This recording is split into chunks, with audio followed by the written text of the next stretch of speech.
What is up, artists, and welcome back to my channel. So today I wanted to talk to you guys about my C-section story. This is pretty much my experience this year, 2021, with having a C-section during COVID-19. Yeah. So if that's a video that you're interested in, stay tuned.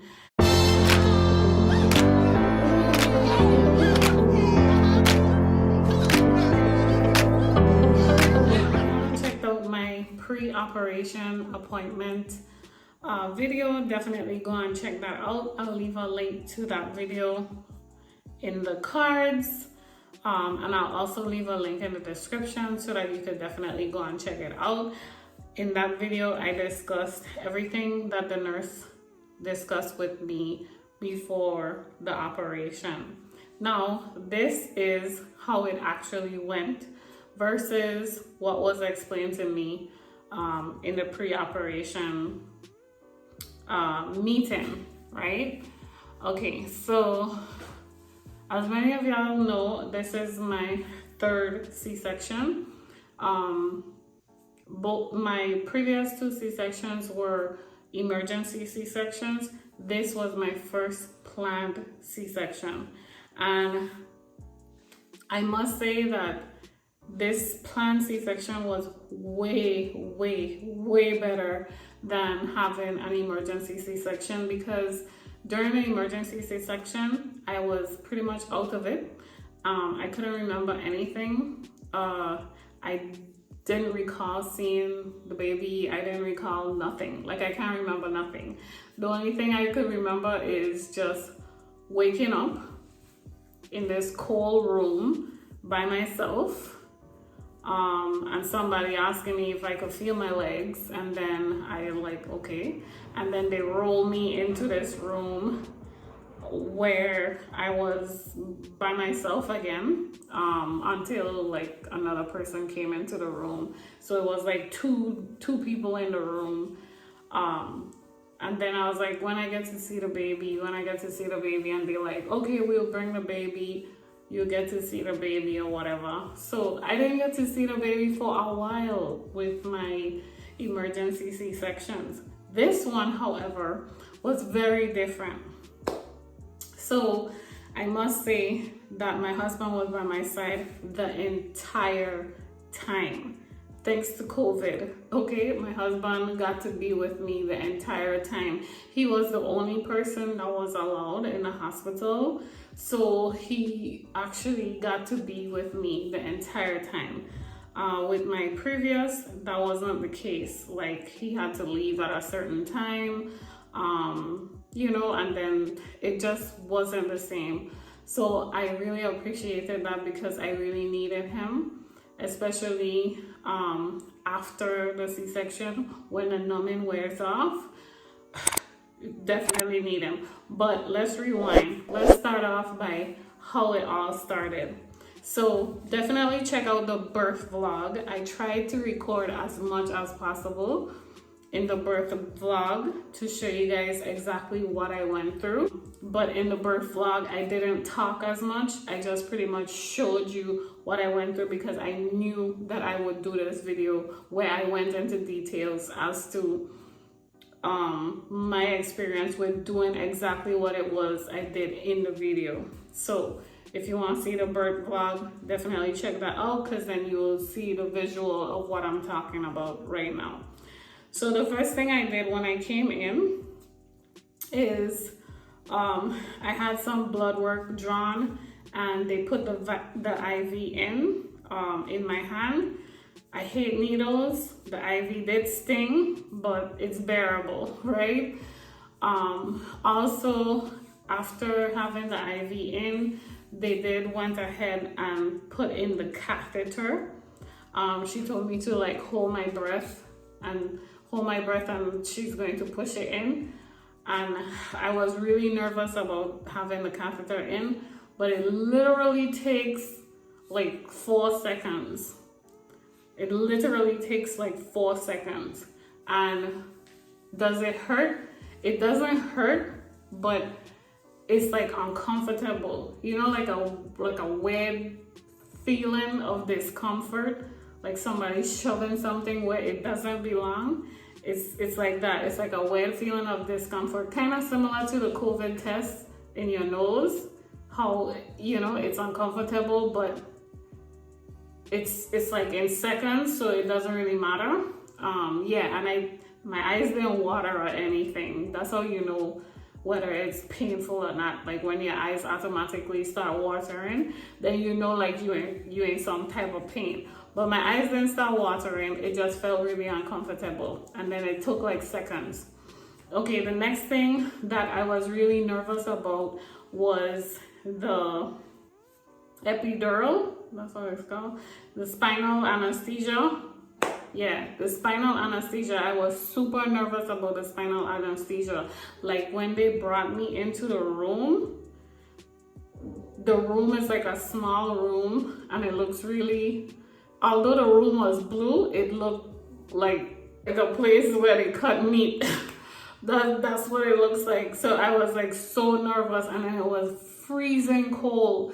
So my whole body was like shaking, like on top of being nervous, it was cold and my whole body was shaking. So I was so nervous because I'm like thinking about like the needle about to go in my back.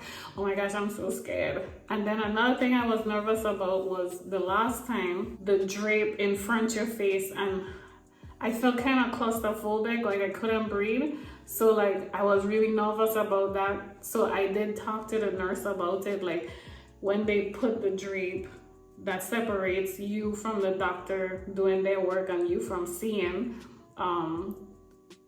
try not to put it so close to my face, because in the emergency C-section, for some reason, I remember it being close to my face and I couldn't breathe, and I just didn't want that experience again. So I spoke to them about it and they fixed it, so it wasn't too bad. It was okay. So when I went into the room, I was shaking, everything was shaking, and she's about to numb the area, like they stick the stick on my back and they numb the area. And she said she wants me to crunch forward like so, and don't move. Listen, I'm so nervous, but I'm like, listen, you can't move, because if you move, you could like paralyze yourself. And that's all I'm thinking in my mind, like I cannot move because I am not going to paralyze myself today. So I am not going to move, right? So they did the first one. The first one, she said she's numbing the area. So she's like, you're just going to feel a little pinch, and that's it. So she touched my back. That way I don't jump, because you know, like if somebody touching you, you look like jump. And she's like, that's just my hand. That's just my hand. And she like rubbing my back, and she's like, that's my hand. And then she's like, you're going to feel a little pinch while she rubbing my back. That way I don't like jolt like this.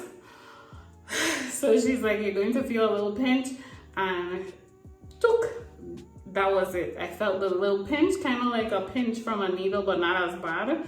It just felt like a little pinch. And then the real needle came. And that one, I thought I was going to feel it. Like, that's the one I was scared about. The long needle that goes in. That's the one I was really scared about. But that one, you don't feel nothing. Like, I didn't feel nothing. She's like, it's not going to hurt. Trust me, it's not going to hurt. It's going to be okay. It's not going to hurt. So I'm like, yeah, I was reading in my mind. I'm like, I was reading online, people talking about, oh my gosh, this is like the worst pain ever.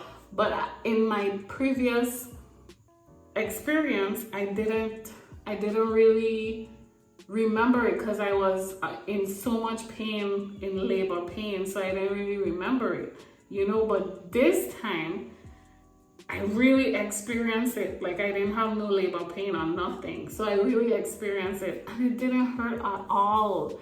It was like nothing. Like, that was the thing I was so scared about, and it was nothing. It was so easy. Didn't hurt at all.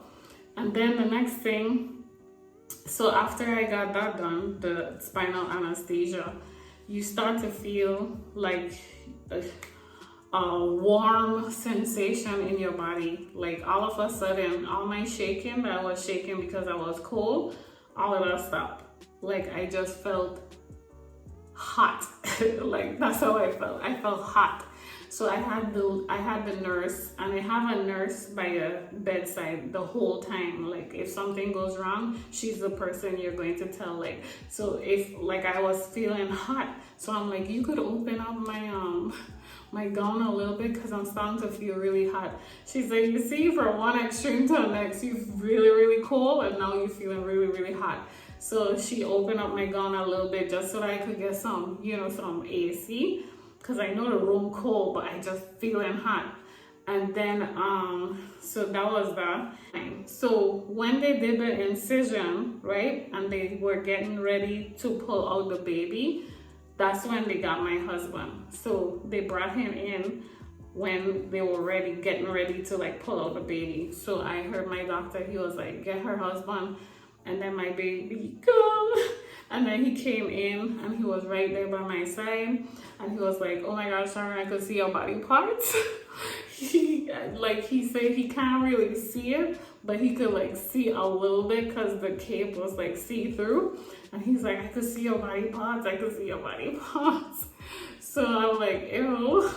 But anyways, and then he could see a little bit, and he's like, oh, he about to come out. So I'm like, and then I felt the pressure of the baby coming out. Like, you don't feel pain, but you definitely feel like something coming out of your system. So when the baby came, when they were taking out the baby, like I felt the pressure pulling out of my stomach. And I remember like going like, ah. And he's like, it's just pressure, no pain, right? It's just pressure. I'm like, it's just pressure. And then when the baby came out, like I didn't hear anything. But then they carried him in a little area. Like I could see, they carried him in a little area, and they clear out his, I guess his mouth, his nose and stuff, they clear out. And then I started to hear him crying. And I was like, oh my gosh, my baby is here. And then they brought him to the side. They brought him to my side, and then I got to see him. And then, no, we didn't do no skin to skin, because the doctor said, like, you know, he has to sew me back, and that would probably just, the baby, everything would be in the way. So my husband had to leave. The baby left, so he got to be with the baby. The baby left, and he left, and then I was laying there. I was awake, and I could literally hear everything that's going on with the body parts and all the stuff, and sewing me back in. I could hear everything. I'm awake. At this point, I'm just like listening to the music, because music was playing. I'm just listening to the music and, you know, just trying to stay relaxed, because, you know, when you're in that moment, you could get really panicky and be like, oh, I feel something, and you ain't feeling nothing, but it's just your mind. So I just listened to the music and I relaxed. After that, they transferred me to a rolling bed, and then they carried me in an area, I guess that's like the recovery section. They carried me to the recovery section, and I stayed there until I could feel my legs. So it had like some ladies there. They were really nice. They brought me some ice chips, and they asked me if I need anything, and they were talking to me like how I feel and everything. It was cool. And then after I felt my legs, then I was able to go to the maternity ward, I guess you could call it. This is where all the women who have baby, labor and delivery, this is the area. So I went to that area after the recovery room once I could feel my legs. So when I went to that room, I still didn't have the baby. The baby was in the NICU. So I had to get up. I had to be able to walk to go and see the baby. So that's why that same day I made it my goal to like try to like walk so that I could go and see the baby, or because they can't bring him to me, he's in the NICU. So yeah, and this whole time like my husband is here and everything. He gets to see the baby. He goes and check on the baby and stuff. And then yeah, so that's pretty much my experience. The pain after is excruciating, I ain't gonna lie. But if you get up and you do what you have to do, it makes it a lot easier. And I have a video on how to heal your C-section scar much faster. So if that's something you're interested in, definitely check that out also. I go into details about what I do to heal myself faster, okay? So yeah, that's pretty much it. That's my C-section story during this pandemic. I must say this was my best C-section experience thus far. And yeah, that's it. So I hope you guys found this video helpful, because I know some people, they have probably planned C-sections and they're kind of nervous about it. So I hope this eases your mind a lot. My experience was not bad at all. At all. My only bad experience is like after everything was done. You know, that was just my personal experience. That won't happen to you. That was just something that I went through, you know. And you could go through my pregnancy journey and you'll see the videos of like the postpartum swelling and all that stuff. So you could definitely check those out. Yeah, and that's about it. Thank you so much for watching. If you enjoyed this video, be sure to give me a thumbs up. And if you're not subscribed, go ahead and click that subscribe button. I'll see you guys in the next video. Bye.